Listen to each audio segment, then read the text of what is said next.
Today's video is sponsored by Kunai Threads. Whether it's a Blackbeard playmat, a Shanks shirt, or even a Doflamingo pickleball set, they've got you covered. Use code JohnnyTCG and hit the link in my bio to get 5% off your entire order. Thank you, Kunai Threads, for sponsoring this video. Ladies and gentlemen, welcome to another Johnny TCG video. I'm Johnny TCG. I'm happy to see you here today. Before we get into the video, before we get into the deck profile, I gotta say we just hit 1,000 subscribers between the last video and now, and I cannot believe it. I hope in 2025 to continue bringing you content that you enjoy. If you have any feedback or requests, let me know in the comments down below. I'm always open to new ideas, I'm always open to suggestions, and I would love to hear from you. That's enough yapping though. Let's get into the deck profile. Today we're going to be talking about Red Purple Kid from Starter Deck 10, who is definitely the ugly duckling of Starter Deck 10. If you recall, Starter Deck 10 came with 3 different leaders. We got a Red Purple Law, we got a Red Purple Luffy, and then we got a Red Purple Kid. Now, Red Purple Law, you don't see him nowadays, and that's because he was banned in OP09. He just got too strong, cards fit in that deck too well, and Bandai said, hey, you gotta go. Then we have Starter Deck 10 Red Purple Luffy. This leader is one of the more interesting leaders in the game because he's 6,000 power but only 3 life. He's very strong, but he's also very fragile. If you draw poorly with only 3 life, you can lose very quickly. I actually did a video of Starter Deck 10 Luffy in the current meta recently, so after this video, consider checking that one out. Then, of course, we have Starter Deck 10 Red Purple Kid, the ugly duckling of the set. Frankly, he is very interesting, but kind of awkward to play. The reason for this is his first leader ability is actually a negative, which you don't really see a lot of negative leader abilities in the game, for good reason. Who wants to have a leader with a negative leader ability? His ability is that your turn, if you have 4 or more life cards, this leader has minus 1,000 power. This really makes swinging with your leader early game kind of awkward. You can use his second ability, which is when attacking Don -1, give this leader plus 2,000 power for the turn. Note, for the turn and not for the battle. That is a very important distinction. But if you spam this second ability too much early game, if you don't have the right pieces on the board to counteract this minusing, you're gonna fall behind in the Don game, and then your opponent's gonna be just dropping big bodies on you, and there's nothing you can do then. Even though he is a dual color leader, he does have 5 life, which is pretty nice. It does give you extra resources, even though you're sacrificing that minus 1,000 power for your couple early turns. One thing I really like about this leader is not a lot of people have a lot of practice against him, so you can really catch people off guard. In a best of 1 series, you can really steal a lot of games against people just because they're not used to the leader. Now, in game 2 or 3, they might have a better idea and they might do a better job of preventing you from doing what you want to do. But that first game, at least, you can really catch people off guard. I don't think you're crazy if you think you can win it local with this deck, just because it really can be strong. I don't know, you let me know if I'm crazy. He did get a lot of new support in OP09, and that's why we're making this video. I've seen a lot of people kind of giving him another shot this set, and I love to see it, you know? There's a lot of different ways you can build this leader. I don't think he's gonna break the meta or anything, but he definitely is pretty fun, so I would recommend giving him a shot as well. Starting off, we have 4 of the 2-cost 3,000 power Sanjis from OP01. I do not really like this card. It seems like people love this card in this deck, and I just don't like it. The reason I don't like it is that his activate main is once per turn, you may take the top card of your life, add it to your hand, give this character 2 rested on, and then an additional 2,000 power. While that is really good to swing for 7,000 with a 2-cost character, I don't love him because 1, you're using a 2k counter from your hand and putting it on the field. Then he goes back to 3,000 power during your opponent's turn, and so he's very easily cleared. Now, he is really good when it comes to opponents that are trying to starve you and not swing into your life, which is something you'll sometimes see where your opponent says, okay, you're at minus 1,000 power during your turn, I'm gonna make it awkward and I'm not gonna swing into your life in the early game. Then you can play him out, start taking your own life to get your leader back up to power.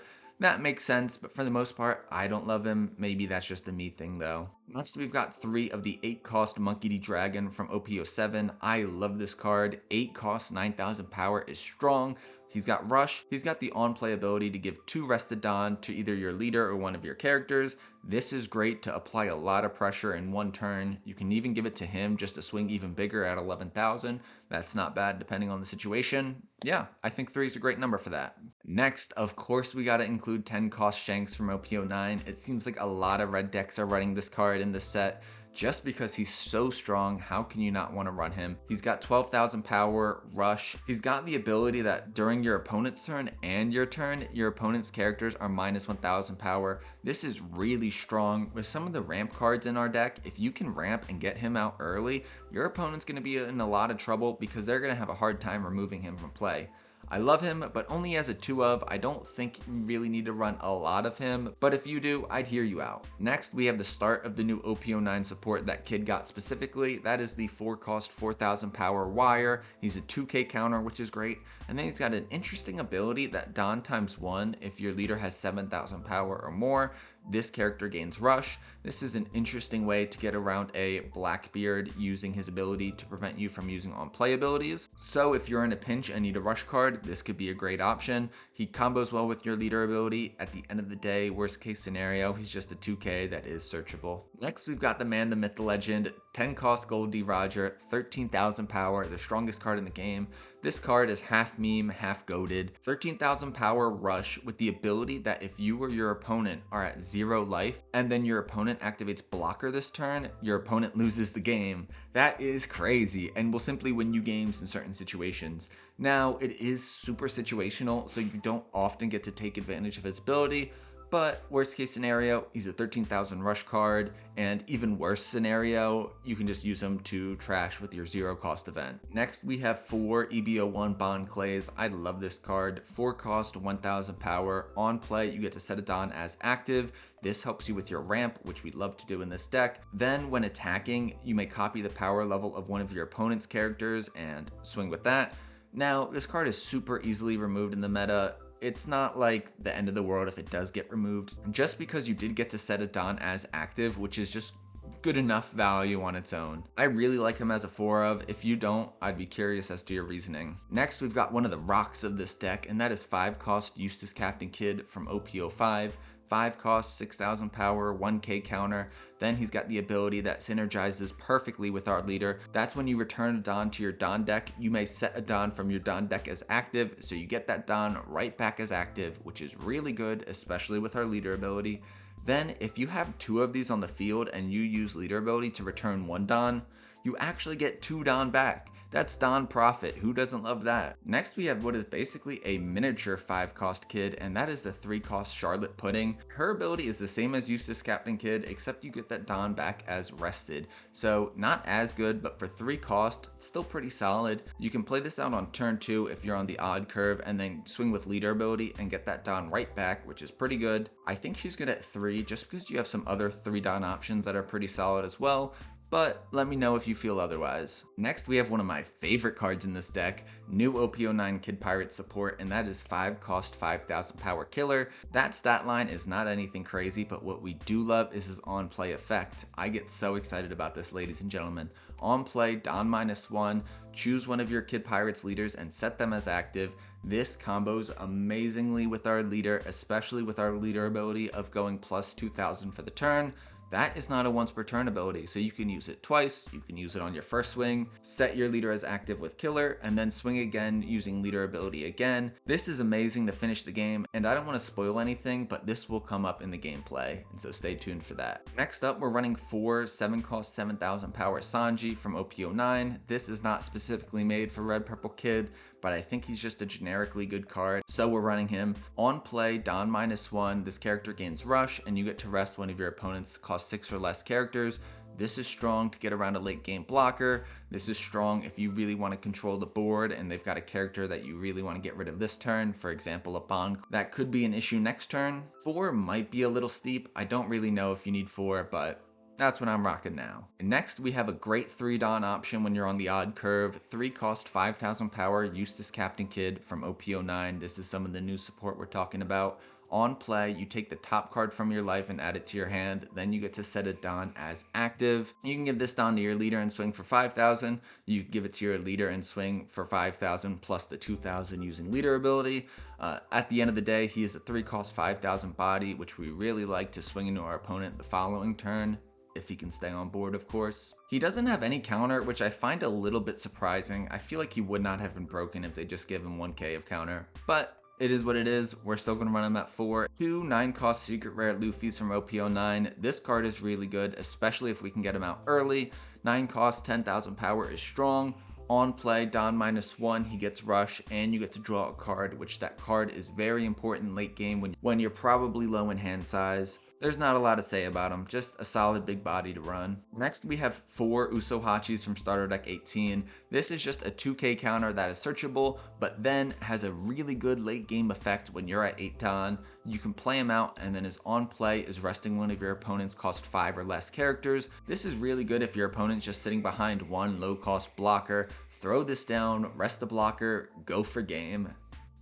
Hopefully it works. We're running 3 0-cost 3,000 power counter events, the Gum Gum Jet Gatling.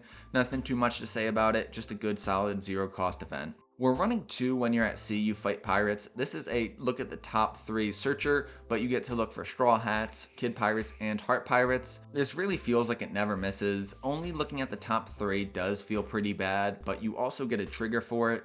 If you want to make room for 4, I don't think that's crazy. I don't know exactly what I would cut out, but having 4 would be pretty nice because this deck doesn't really have a lot of turn 1 plays. Last but not least, we have Punk Rotten, a 2-cost event that is one of my favorite cards in this deck. It's an activate main, Don -1, choose one of your Kid Pirates leaders and give them plus 5,000 power. And not only is that great value, especially when you're going for late game or trying to clear a really big body with leader, you can combo this with Killer. Are you seeing what I'm seeing? Are you picking up what I'm putting down? I'm talking about a huge final swing at life.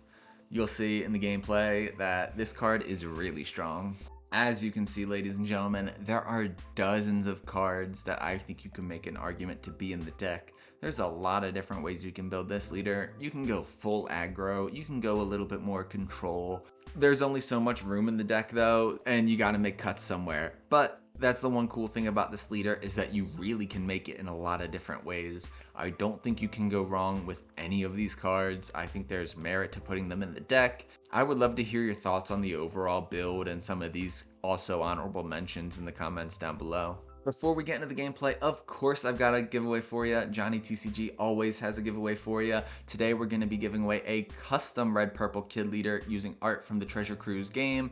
Throw it up on screen editor, boom.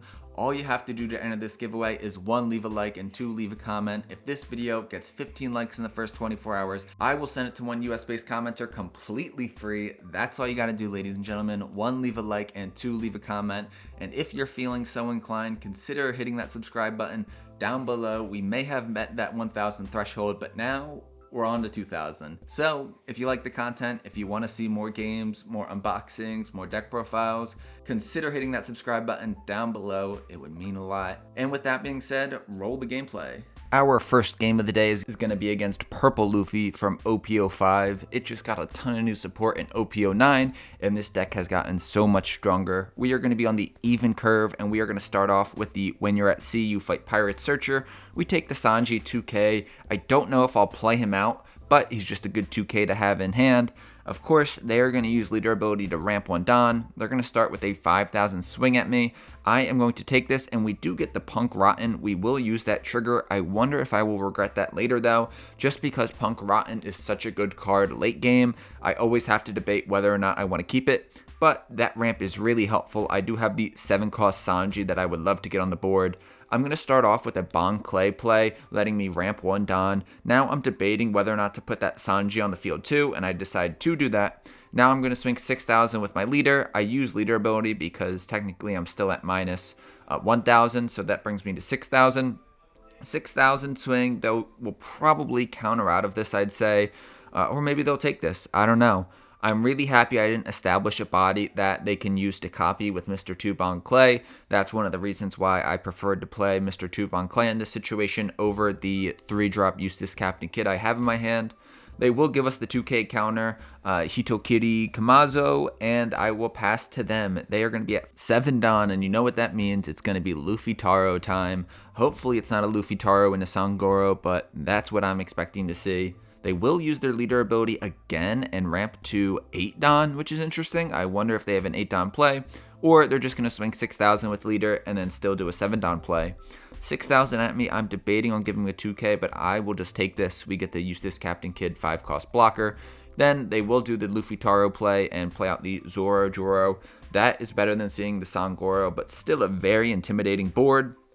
I'm thinking here that we do the Sanji and potentially rest their Mr. 2 Bon Clay to hopefully KO it before it gets any value.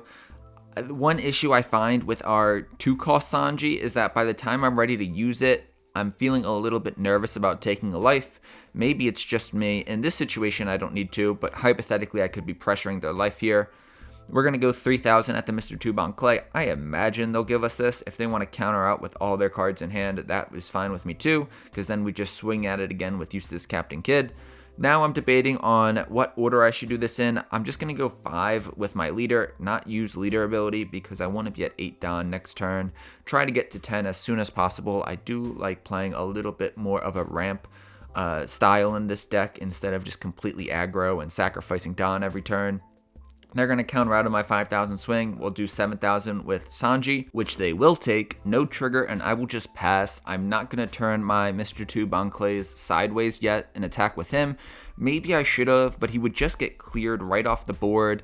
But if they play a 7-cost Sanji now and rest it, then I would have gotten no value as an attacker from him. So let me know in the comments what you would have done in my situation. I don't think you can really go wrong either way, I guess. In hindsight, I disagree with my play on this turn. I think I definitely should have given them a 2K counter on that Zoro Joro swing, because now when they swing with Luffy Taro, I'm going to have to give them a ton of cards in hand. I don't have to counter out of this hit, but if they play a 9-drop Luffy and swing 10, I'll have to give them even more cards from my hand. I was really just trying to keep the Sanji alive in case they swing big into it, but yeah, in hindsight, I definitely should have countered that 6,000 swing with Zoro Joro. They're going to play the 9-drop Big Mom, put Bon Clay at the bottom of my deck, heal a life. We are not in the best of positions right now. We're going to go with a Mr. 2 Bon Clay and a 5-cost Eustace Captain Kid blocker. We're just going to try to clear the Zoro Joro using leader swing and leader ability, swing 7,000 into a 6,000 body. I imagine they'd counter out of this to keep the pressure up on me. And they will. They'll give them a 2K. Now I'm going to swing 8,000 into the Zoro Joro with my Sanji, and they are going to counter out of that as well, giving me one 2K and a 1K. I was definitely a little surprised by that, but they've got their foot on the gas and are going to pressure me hard this turn. They got 10 Don. They're going to play down the Uso Hachi to rest my Eustace Captain Kid, and I might even be in lethal range. I don't even know if I can survive this. I'm debating on if I should be countering out of this early swing. I decide not to, and I only get a 1K, which isn't great. Part of the reason I didn't counter was that I'm hoping they go for my board and don't go for game, so I can live another turn. But they do swing into life, and I do realize that I can actually counter out of their final swing, and so I'm actually hoping they go for game here. And the crazy thing is I actually have a shot to win next turn. They still have 3 life, but they only have 2 cards in hand and no blockers on the field. I've got a couple decent swings, and I have the new killer card, which will allow me to restand my Eustace Captain Kid leader, which will allow for a really big swing. So I might actually pull it off here, folks. I almost swing in the wrong order. I should have swung with the Eustace Captain Kid before I swung with the Bon Clay. I realize this, and I will swing 7,000 with the Eustace Captain Kid. Barring any unforeseen trigger, even if they counter out of this, I'm still in pretty decent shape to go for lethal here. They are going to counter out of that, and now I have the certain hit with the Mr. 2 Bon Clay. Now I'm actually in a really good spot. 9,000, or it'd actually be 11,000 with our leader, ramping a Don with our 5-drop Eustace Captain Kid, and now we can play the killer. That is basically I'm invincible, and now we get to swing again, and that is GG's. That was a crazy comeback in my opinion. I really did not think we were going to win that. Next up, we have a game against OP09 Shanks. While they do like to steal second, and maybe I should have stole second from them, we are going to go first just because I feel like we have a lot of 3 Don options that are really helpful for us to ramp. We do not have a 1-Don play, so we just have to pass it back to them. They do have the Uta Searcher to start off with. Hopefully they don't find like a 10-drop Shanks.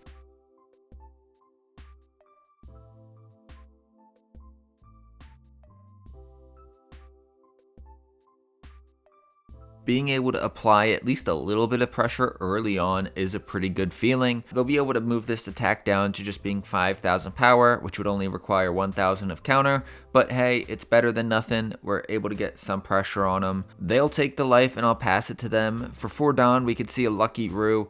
Leaving 2 Don up for a Gum Gum Red Hawk wouldn't be a bad idea either for them. It would easily allow them to clear my Charlotte Pudding. They'll start off their turn by swinging 5,000 at me with their leader. I don't think it makes sense to counter this so early, so we will just take this, going closer to that 3 life threshold that makes it so our leader is not minus 1,000. Then for 4, they play down the Lucky Roo, and now we're in a little bit of an odd spot. There's nothing I can really play that won't be KO'd by the Lucky Roo. I can't really apply any pressure. I am going to be a little bit risky here, and I'm going to do the 5-cost Eustace Captain Kidd and then swing 6,000 with my leader ability. Eustace Captain Kidd, the character's ability, will help us ramp a Don as active, and my thought process is even if they block with Lucky Roo and KO the Kidd, we got some value because we were able to ramp a Don with Kidd and Charlotte Pudding. So that's my thought process there. I was very surprised to see that they did not use Lucky Roo there and instead countered 1,000. So we survive another turn with that Eustace Captain Kidd and Charlotte Pudding, which I did not expect. Next turn we will be at 8 Don, which drawing a dragon would be very nice, or maybe a Sanji that could let us rest a Lucky Roo would be nice as well. They are going to be at 6 Don this turn, and we could see another Lucky Roo, or a Yasab, or Marco, any of those. Even Portgas DA's 5 cost would make sense. They're going to start off their turn by giving their leader 2 Don and swinging 7,000 at us. I am tempted to block with Eustace Captain Kidd, then giving them a 2k, but I just take it, get another card in my hand, and surprisingly, they play down another Lucky Roo. This is a little bit awkward. They'll be able to KO both my Charlotte Pudding and my Eustace Captain Kidd blocker. First, we're going to play on the Sanji, which rests one of their Lucky Roos, and that lets me gain a Don as rested and active. So now, I think that swinging with our Eustace Captain Kidd blocker first makes a lot of sense, just because it could be KO'd by the Lucky Roo blocker. I actually start by swinging with the Sanji, which in hindsight does not make sense to do. Why would I do that? I should have swung with the Eustace Captain Kidd blocker first, because that could potentially be KO'd by the standing Lucky Roo, and that's exactly what they'll do. They'll KO the Eustace Captain Kidd. Common Johnny TCG misplay, F in the chat. I still have 2 Don up to work with. I am thinking that I just swing big into their leader. I decide, which in hindsight, I don't know if this is correct, probably not, to swing into their Lucky Roo. The reason I did this is that even though it can KO my Charlotte Pudding, I'm already at a high enough Don count to where getting that Don back as rested is not that important. I felt it was more important just to clear their board so they can't go wide into me. For 8 Don, they are going to drop the Monkey D. Dragon, which is very well timed. They can swing 11,000 into my Sanji, and I'm debating on whether or not I should keep it alive. I do have a ton of counter in hand, but dumping 5k of counter from my hand just to keep this Sanji alive does not feel great. Let me know what you would do in the comments below if you were in my situation. I am going to go ahead and counter out of this attack, but it definitely is a little bit questionable, to say the least. Now they're just going to swing 5,000 with leader, and I will take that. We get another killer. I am really excited to hopefully combo the killer with a Punk Rotten and swing for huge numbers and going for lethal eventually. Now I'm thinking maybe the dragon is the move here and try to remove their dragon, or maybe I should just swing at their life and really pressure them. With dragon's ability, I will give 2 Don to himself and then swing 11,000 at the 9,000 powered opponent's dragon. Of course, they can just give me the 2k to get out of that, so maybe that was a questionable decision. I decide to use the Punk Rotten a little bit early and swing big with our leader into the dragon. If they counter out of this, at least they're going to have to give me a couple cards, so I don't think this is the worst decision I've ever made. Even if they counter out of it, we are getting counter out of their hand. They're going to start with a 0 cost event trashing a Rayleigh, and then they are going to give the Marco 1k counter. So now they're down to 3 cards in hand. Our Sanji attack hits, and I think we're in a decent spot. Our opponent probably has the advantage here, but at least there's hope. They're at 10 Don, and I would say a 10 cost Shanks really cuts our chances here. If they have it, we are going to be in a rough spot, which they do, unfortunately. And now they're going to go for my board, 9,000 into the Sanji with the dragon. I have to let that go. Now they're going to swing 12,000 into my 8,000 power dragon, and I cannot counter out of that either, unfortunately. For a second, I thought I could. And then they're just going to pass it back to me, not swinging with leader. Not sure if that was a mistake or if there was some sort of big-brained play there. While I would love to clear their board, I think the play here is just to really put pressure on their life and hopefully survive the next turn and then go for game the following turn. We'll swing first with our Eustace Captain Kid leader, using leader ability to swing 8,000 at them, which they will take. Now we are going to swing 9,000 into their life. It was tempting to go into the dragon, but that would too easily be countered. They are going to take that as well, which is a really good sign for us. I think that if they go for game here, they will probably win. If they have another Shanks, I feel like they definitely win here, but it looks like they don't. They're going to give 6 Don to their leader and swing 11,000 at us, and I'm doing the math. I think we will be able to survive a potential dragon swing, just because we have a ton of counter in hand. We have 3 2Ks and 3 1Ks. Now they're going to do an 11,000 or a 12,000 swing with dragon as well. I think we'll be good to counter out of a Shanks swing, so we might as well take this. We have to go for lethal next turn, so we might as well take it and hope that we got a Punk Rotten, which we didn't.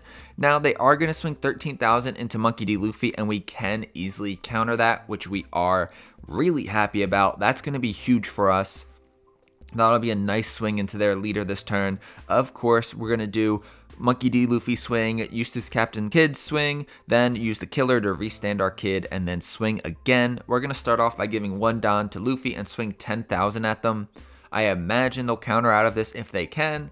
A lot of people don't see the killer combo coming, and now we are in perfect position to do it. We're going to attach 4 Don to our leader, swing using leader ability. That brings us up to 11. That's a definite hit. And then now with the killer play, we will be able to swing for 13,000, and that is going to be GG's. You love to see it. Again, killer coming through in the clutch. GG's. That was a fun match, and even though I'm not confident I can win again, we are going to run it back with the rematch. We are going to be going on the even curve this time. Our opponent took the odd curve from us. We do not have a great hand. Maybe I should have kept our first hand. If there's one thing about me, it's that I'm always going to mulligan out of a decent hand and end up getting a worse hand. We're going to play out the 2-cost Sanji from OP09, and this is a card I have a love-hate relationship with, or more like a hate-hate relationship with. I really don't love it. It's good if someone's not trying to take your life and kind of starve you a little bit, but when someone's swinging at your life, it does not feel great to use his ability. We are going to use it though, swing 7,000 at them. We're going to apply a little bit of early pressure. They'll use leader ability to bring him down to 6,000 and then give us a 2K. Now we're just going to swing 6,000 at them. I don't want to use leader ability yet. Maybe it's the wrong way to play Kid, but I don't love spamming the leader ability too early on because I am trying to ramp up. But the counter argument to that is that if you use it early, you will be applying a lot of pressure that your opponent will have to deal with, and it will make things awkward. They're going to be at the 5 Don turn. We could likely see a Marco here. A Marco would be devastating because I just played that Bond Clay, and I won't get any value of it for a swing. They do play the Marco. I saw the future, folks. Now we are going to do a Eustace Captain Kid play. I'm thinking the 5 Don blocker makes the most sense. Before we do that, we will do a when you're at sea, you fight pirates search. Play down the Eustace Captain Kid blocker, and then we will swing 8,000 with using leader ability. I imagine they'll take this. We get a Don active from our blocker Kid, and then we will pass to them with 1 Don up. Technically, we could have swung for 1,000 more power if we ordered that a little differently, but It doesn't matter. They took it anyway. They're going to start off with a 5,000 swing into us. They Ben Beckman our Eustace Captain Kidd, which feels terrible. 6,000 at us with Marco, and we will take that. I think I should have countered out of that because now we're at 2 and we are in a little bit of a pinch. We're going to play the 9-drop Secret Rare Luffy. That does come in handy. And we're going to try to remove this Marco off the board. Well, I guess we won't. The reason we won't is because they probably have an event in their hand and could keep it alive.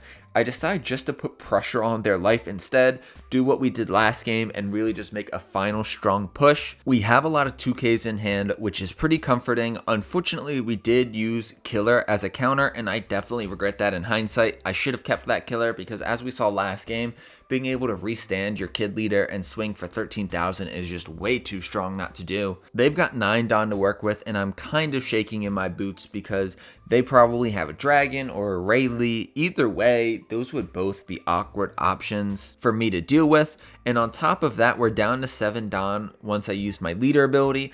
Unfortunately, I will not be able to play Goldie Roger next turn, and that would have been a really strong card to answer their board with or go at their life with. I give them a 2K counter to get out of the Marco swing, and now they're swinging 7,000 at me, and I'm thinking I will counter out of this as well, just because if they load up Don on Ben Beckman and put me to 0, that would be really uncomfortable. We do get the Monkey D. Dragon after that Ben Beckman hit, and then they play down the Silver's Rayleigh. This makes me a little bit optimistic about this turn. Silver's Rayleigh is a blocker, and they do leave 2 Don up, probably for Gum Gum Redhawk, but I think we're still in a good position. We're going to do 11 at the Ben Beckman, which they will block. Now we're going to do the Monkey D. Dragon, and we're going to go 9 into the Beckman. Depending what's in my life, if they play down a 10-cost Shanks next turn and I didn't clear their board, they would win. So that's why I'm really focused on trying to get this Ben Beckman off the board. I do have a decent amount of 2K counters, but if they go 5, 6, 7, then 12, depending on what's in my life, I probably lose. Unfortunately, we cannot get the Ben Beckman off the board. We are definitely in a tight spot here. Even if they just distribute their Don evenly between all 3 attackers, that might get the job done. They're going to start by putting 2 Don on their leader and swinging 7,000 at me. I definitely think I should be countering out of this. Unfortunately, we'll have to use 2 2Ks, only leaving us with 1 left in our hand. Now they're going to swing 7,000 with Ben Beckman. Unfortunately, I can't do anything about that. I wish that 3-drop Eustace Captain Kidd from OP09 had at least 1K of counter on that. If it did, I would have been able to counter out of it, but it really doesn't matter. They drop the Dragon, swing 8,000 at me. I can counter out of that, but I can't counter out of this 9,000 with Dragon. GG's, that was a close one. If I could have survived, I would have won. That's what they all say though. We ended up rematching again and I got absolutely cooked, so we don't need to talk about that. On to the next one. Our last game of the day is going to be against a Blackbeard, and I actually am pretty optimistic about this matchup. We have a lot of early game on play effects that they will likely not use leader ability to prevent. And then we do have some effects that happen during the turn, like Eustace Captain Kidd and Charlotte Pudding, that'll help us re-ramp Don. And with our leader ability, I think that we're going to be able to apply a lot of pressure. We're going to start off with the 3-drop Eustace Captain Kidd that allows us to take our top life and ramp Don, and then we will swing 5,000 at them. They did establish the Doc Q on their first turn, so this Eustace Captain Kidd might get removed pretty easily, and that possibility is looking very much more likely after they draw the Stronger off the Lafitte search. Now they KO the Kid. It's not the end of the world. I would have loved to kept it on the board, but hey, not that big of a deal. They're going to establish the full lead stage and be able to start cycling cards. This stage is really good in the Blackbeard deck just because it'll help you find your pieces, and by pieces I mean that 10-cost Blackbeard that is so strong at the end of the game. We are at 6 Don. I'm contemplating what to do between our Eustace Captain Kidd 5-cost blocker or the Bond Clay. I decided to go Bond Clay and Charlotte Pudding. I get basically 2 for the price of 1. The Charlotte Pudding is like a mini Eustace Captain Kidd. Unfortunately, these both could be easily removed as well. It is what it is though. They are going to play down the Van Augur, rest the Van Augur to give -3 to my Mr. 2 Bond Clay, and then remove the Mr. 2 Bond Clay. At least it seems like my Charlotte Pudding will stay on the board. Next turn, I will be at 9 Don, so unfortunately I can't play the Shanks yet, but I could play the Eustace Captain Kidd and another Charlotte Pudding. I kind of like that idea. They're going to swing 5,000 at us now after playing down the Luffy, but not being able to search with it because they don't have any Don left. I decide to counter out of it with the Charlotte Pudding, just because at this point I won't really need the Charlotte Pudding anymore. But in hindsight, I don't know if I like that play. I think I would have been safe just to take the life. Now I'm debating between 5-cost Eustace Captain Kidd and the 7-cost Sanji. I'm going to go with the Eustace Captain Kidd. Now I'm debating on who to swing with. I'm thinking that if I use leader ability and swing 6,000 into the Van Augur, I will be able to play another 5-cost Eustace Captain Kidd. They probably have the counter to save this Van Augur, which is unfortunate, but at least I get to play down 2 5-cost Eustace Captain Kidds. They might be able to remove one, but the odds that they can remove both is very slim, but not impossible. We do clear the stronger, or the Doc Q with the Charlotte Pudding. That Charlotte Pudding could be removed this turn as well. An easy 4k body they could swing into, but hey, that's alright. We already got our value from the Charlotte Pudding. Next turn, we will be at 10 Don, and we will be able to play the 10-cost Shanks with, and I cannot wait because that card is so strong. Between Stage and Lafitte, they draw a Vasco shot and a Doc Q, respectively. Then they're going to play down the Doc Q. They might be able to remove one of my Kid blockers. Yup, they throw down the Laboon, minus the cost of one of my Kid blockers by 4, and then pop it with the Doc Q. Now they're going to swing 6,000 into my Charlotte Pudding. Here, I'm going to block with Eustace Captain Kidd, then give a plus 1,000 counter to keep the Kid alive. In hindsight, I definitely question this move, but the reason I did it was just because I want to be able to clear their board a little bit this next turn, and Charlotte Pudding will help me do that. But that Sanji is really good, and so having to use that as counter does not feel great. I'm debating on what order I should go for here and who exactly I should attack into first. We're going to do a Pudding into Laboon, just because if they want to give me counter, at least that's getting cards out of their hand that they then don't have to use for leader ability. They give me the Jesus Burgess. I'm not sure if that's correct, just because I will definitely be able to remove the Laboon this turn. Now we're going to do 6,000 with our leader into the Laboon. That definitely will die. One card in hand. They are not going to be able to get 3,000 power counter. Now we're going to swing with our Eustace Captain Kid blocker into the Lafitte or Van Augur. We're going to do the Lafitte just because we're going to swing into the Van Augur with Shanks and guarantee it dies. They do get to draw a card off that Van Augur KO, but that's not the biggest deal. They could hypothetically swing big into my Shanks, which would feel terrible, but it is what it is. Maybe it was questionable on my part to leave the Shanks open like that, but I don't know. I do have the Monkey D. Luffy Secret Rare Rush card to play the following turn, and so that will provide a lot of value as well. They're going to give a couple Don to their leader and probably clear the Eustace Captain Kidd blocker. Yeah, that's what they're going to do, 10,000, and of course, I've got to let it go. They'll pass it back to me. We top deck a Wire 2K. That card is actually not too bad to find right now because it does have an ability that could give it Rush, and so if we just need one more swing, hypothetically, that Wire could come in clutch. We're going to play down the Secret Rare Luffy, draw a Eustace Captain Kidd 3-drop. That's not super helpful right now. We're going to swing 7,000 into their life, and that will hit. They do get the trigger for This Is My Age and draw the Van Augur. Now we will do 9,000 or 10,000 with Luffy into their life. I think now is the right time to just rush them down. I don't need to worry about that Doc Q anymore. They are actually going to get another This Is My Age trigger and draw a Doc Q. And then that's not a big deal. We are set up pretty well to go for game next turn. They do have the Blackbeard, which will prevent my Shanks from attacking next turn. That is definitely a little unideal, but I think we should be all right. They can swing 11,000 into the Monkey D. Luffy, but we do have that 2K Wire, which we will use to save it. Now, you'll see here, they will actually mess up and pass turn without swinging with the Jesus Burgess. Now, it doesn't matter even if they didn't mess up and they did swing into my Monkey D. Luffy, because I would have countered with the Wire, and then on my next turn, I draw the Punk Rotten, and what this allows me to do is give my leader plus 5,000 power. And so I could have thrown a bunch of Don on Monkey D. Luffy, swung into their life. They would have either had to take that or block with Blackbeard. Then same thing with my leader. Either way, their Blackbeard was going to be cleared that turn. Then, no matter really what they had the following turn, I was in a pretty good position. The Jesus Burgess would be able to clear maybe my Monkey D. Luffy. And even if they're able to clear my Shanks, I could just swing big with my leader again. Then, as you'll see in a moment, I did actually top deck a Shanks from my deck, and then I had a Monkey D. Dragon in life, so that was going to be GG's regardless, really. Ladies and gentlemen, those are all the games I got for you today. What did you think about them? I have a lot of fun with this leader. What can I say? As you know, there are a ton of ways to build this leader, and there's just almost too many different things to test. You know, you gotta find a build that you like and stick with it and make small changes here and there. There are just so many options, as I talked about earlier. I'm hoping that this leader continues to get more support and gets even stronger in the future.